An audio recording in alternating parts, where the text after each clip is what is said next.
Hello friends.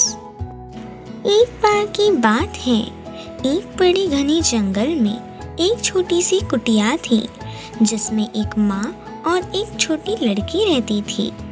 उस छोटी लड़की का नाम जया था।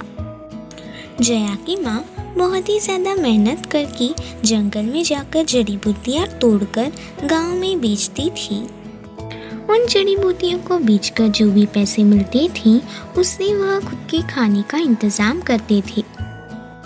लेकिन इसी बीच उस जंगल में एक भयानक दानव भी रहता था जिसने जया की माँ को यह भी कहा था कि अगर उसने उसको मीठा दलिया हर रोज़ नहीं दिया हांडी भरकर तो वह जया को लेकर खा जाएगा।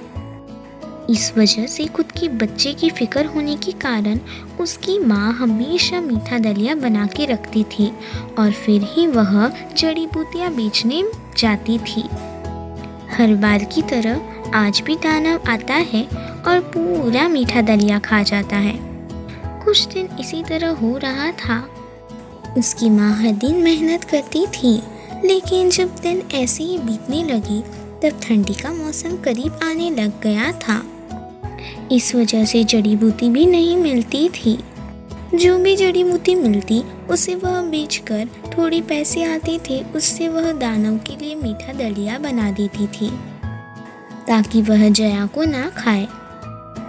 उसी तरह वह अगले दिन भी आता है और मीठा दलिया खा लेता है। उसकी माँ हमेशा मीठा दलिया बना के ही जाती थी। बहुत दिन हो चुके थे, वे दोनों भूखे ही सो रही थी। एक दिन जया की माँ जब मीठा दलिया बना के चली जाती है तब जया को बहुत जोर से भूख लगती है। दानव आने से पहले वह मीठा दलिया कुछ ज़्यादा ही खा लेती है। तभी दानव आता है और उसके पैरों की आवाज़ सुनकर वह जल्दी से घर के अंदर भाग जाती है। दानव जब दिखता है यह सब तो उसे बहुत गुस्सा आता है। वह घर का दरवाज़ा तोड़कर उस लड़की को उठाकर खा जाता है। जया उसकी पीठ में जाकर बहुत रोती है। उसे बहुत डर लगता है। कुछ देर बाद उसे कुछ सूझ जाता है और वह अपने सर की पिन निकालकर दानव के पेट में चुभाने लगती है। यह करने के बाद दानव को दर्द होने लगता है और फिर इस दर्द के मारे वह गिर जाता है। कुछ ही देर में वह सुई चुभाते चुभाते उस दानव के पेट के बाहर आ जाती है। इस कहानी से हमें यह सीख मिलती है कि अगर हम हिम्मत से काम लें तो हर चीज़ आसान होती है।